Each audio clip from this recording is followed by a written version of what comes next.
Kapin sa 600 ka mga tao sa Talisay City ang nasita. Atul sa Oplan Bakal Sita sa Talisay City Police, lakip na niini mga minor de edad. Usa ang nasikop. Ang detalye sa report ni Femari Dumabo.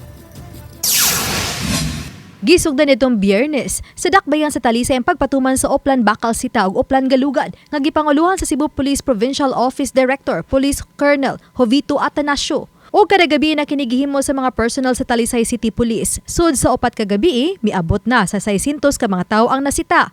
Ang uban niini ang nakamulta gyud sa mga kalapasan sa City Ordinance. Sama na sa pag-inom gawas sa panimay, paghukas-hukas o white t-shirt, pagpahigayon og checkpoint o pagpatuman sa curfew. Usa sa gingos ganang pagsita sa mga minor de edad nga naa pa sa bilyaran ug mga internet cafe bisan kun pasado alas 10 na hangtod pa sa kadlawon. Magsugod ang curfew sa dakbayan sa Talisay sa alas 10 sa gabi hangtod na sa alas 4 sa kadlawon. Mag-eskwela tong mga bata, usually yung mga naglalaro sa internet, puyat, natutulog sa klase.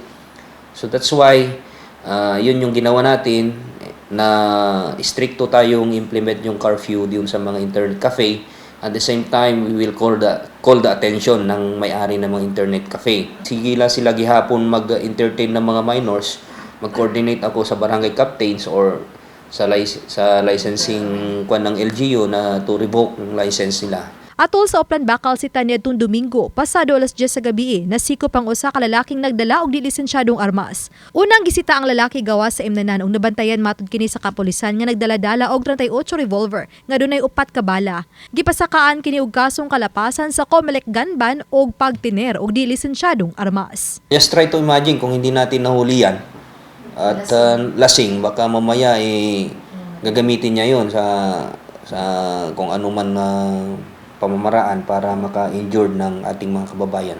Uban ni Godfrey Relien, Femari Dumabok. Balitang Bisdak.